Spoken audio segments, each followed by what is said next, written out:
Hello everyone. आज की इस वीडियो में हम लोग 10th क्लास की इतिहास में चैप्टर 1 जिसका नाम है यूरोप में राष्ट्रवाद। यूरोप में राष्ट्रवाद, इसकी सभी ऑब्जेक्टिव देखेंगे। चलते हैं सीधे क्वेश्चन की तरफ। पहला क्वेश्चन है, वियना सम्मेलन की मेजबानी किसने की? तो वियना सम्मेलन की मेजबानी किए थे मेटरनिख। इसका सही आंसर हो जाएगा ऑप्शन ए। अगला प्रश्न है, निम्न में से किस सम्मेलन में जर्मनी की क्षतिपूर्ति राशि को कम कर दिया गया? तो इसका सही आंसर हो जाएगा लौसने सम्मेलन ने। तीसरा क्वेश्चन है, अमेरिका में न्यू डील किसने लागू की? अमेरिका में न्यू डील लागू किए थे फ्रैंकलिन डी रूजवेल्ट। सही आंसर हो जाएगा option number B. Next question है, हेगेल किस देश का? अगला प्रश्न है, हेगेल किस देश का दार्शनिक था? तो हेगेल थे जर्मनी के दार्शनिक। इसका सही आंसर हो जाएगा ऑप्शन नंबर सी। अगला प्रश्न है, वियना कांग्रेस का मुख्य उद्देश्य क्या था? तो वियना कांग्रेस का जो मुख्य उद्देश्य था, राजतंत्र को पुनः स्थापित करना। सही आंसर हो जाएगा ऑप्शन नंबर सी। अगला प्रश्न है, सिकंदर कहाँ का निवासी था? तो सिकंदर थे यूनान के निवासी। फ्रांसीसी क्रांति कब हुई? फ्रांसीसी क्रांति हुआ था 1789 ईस्वी में। राष्ट्रीय आंदोलन का केंद्र जेना विश्वविद्यालय कहाँ स्थित है? तो जेना विश्वविद्यालय जो है जर्मनी में अवस्थित है। जेना से याद कर सकते हैं जर्मनी। ठीक। अगला प्रश्न है, कोसुत का संबंध किस देश से है? तो कोसुत जो है तो वो है हंगरी में। अगला प्रश्न है, इटली तथा जर्मनी वर्तमान में किस महादेश के अंदर आते हैं? तो इटली और जर्मनी जो है वो आते हैं यूरोप के अंदर। अगला प्रश्न है, फ्रांस में किस शासन वंश की पुनः स्थापना वियना कांग्रेस द्वारा की गई? तो फ्रांस में जो था तो इसका सही आंसर हो जाएगा ऑप्शन नंबर सी, बुर्बो वंश। अगला प्रश्न है, मेजनी का संबंध किस संगठन से थे? तो मेजनी का जो संबंध है तो वो है कार्बोनरी से। अगला प्रश्न है, इटली और जर्मनी के एकीकरण के विरुद्ध कौन था? तो इटली और जर्मनी के एकीकरण के विरुद्ध थे ऑस्ट्रिया। अगला प्रश्न है, काउंट काबूर को विक्टर इमैनुअल ने किस पद पर नियुक्त किया? तो काउंट काबूर विक्टर इमैनुअल को प्रधानमंत्री पर नियुक्त किए थे। गैरिबाल्डी पेशे से क्या था? बहुत बार पूछा गया प्रश्न है, ठीक है। तो गैरिबाल्डी पेशे से नाविक थे। इसका सही आंसर हो जाएगा ऑप्शन नंबर डी, नाविक। जर्मन राइन राज्य का निर्माण किसने किया था?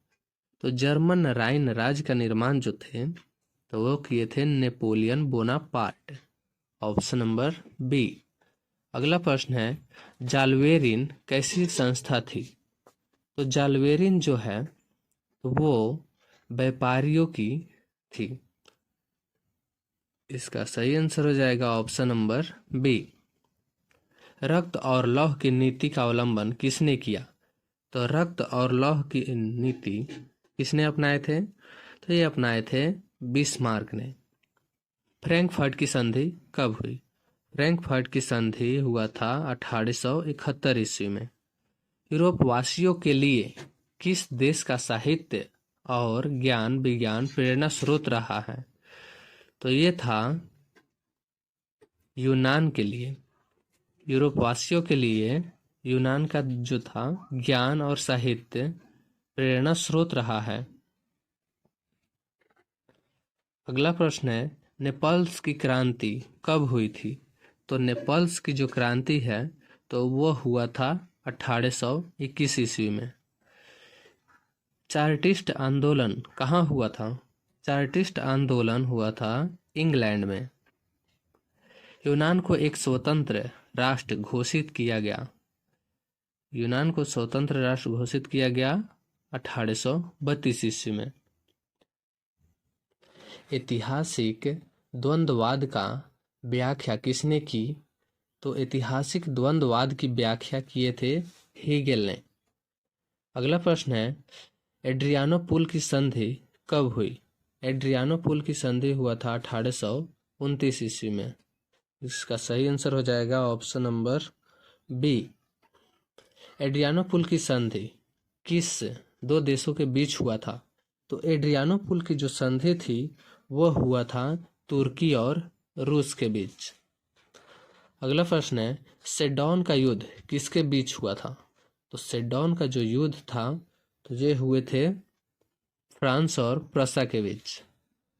अगला प्रश्न है किस देश का हंगरी पर पूर्ण आधिपत्य था? तो ये था ऑस्ट्रिया का। हंगरी पर पूरा आधिपत्य किसका था? ऑस्ट्रिया का। अगला प्रश्न है पोलैंड के विद्रोह को किसने कुचल दिया? तो पोलैंड के विद्रोह को कुचल दिए थे कौन? रूस ने। अगला प्रश्न है सन 1870 में फ्रांस और प्रसा के बीच युद्ध कहाँ हुआ था? 1870 की बात की है, ठीक। तो ये हुआ था सेडोन में। अगला प्रश्न है किस युद्ध के बाद जर्मनी का एकीकरण पूरा हुआ? जर्मनी का एकीकरण किस युद्ध के बाद हुआ? तो ये हुआ था सेडोन के युद्ध के बाद। अगला प्रश्न है यंग यूरोप का संस्थापक कौन था? तो यंग यूरोप का संस्थापक था मेजनी। इसका सही आंसर हो जाएगा ऑप्शन नंबर ए। यूरोप का मरीज किसे कहा जाता है? यूरोप का मरीज कहा जाता है तुर्की को। वियना कांग्रेस कब हुआ? वियना कांग्रेस हुआ था 1815 ईस्वी में। जर्मनी के एकीकरण का प्रमुख वस्तुकार कौन था? तो जर्मनी के एकीकरण के वस्तुकार थे बिस्मार्क। इटली के एकीकरण में निम्न में से किसका संबंध नहीं है? यहाँ पूछा गया है प्रश्न में नहीं है, ठीक। तो इटली के एकीकरण में किसका संबंध नहीं है? तो उसमें बिस्मार्क का संबंध नहीं है। 1830 की क्रांति के बाद फ्रांस में किस प्रकार का शासन व्यवस्था स्थापित हुआ? तो वो हुआ संघीय शासन व्यवस्था, यानी साथ रहने की प्रवीणता मिली।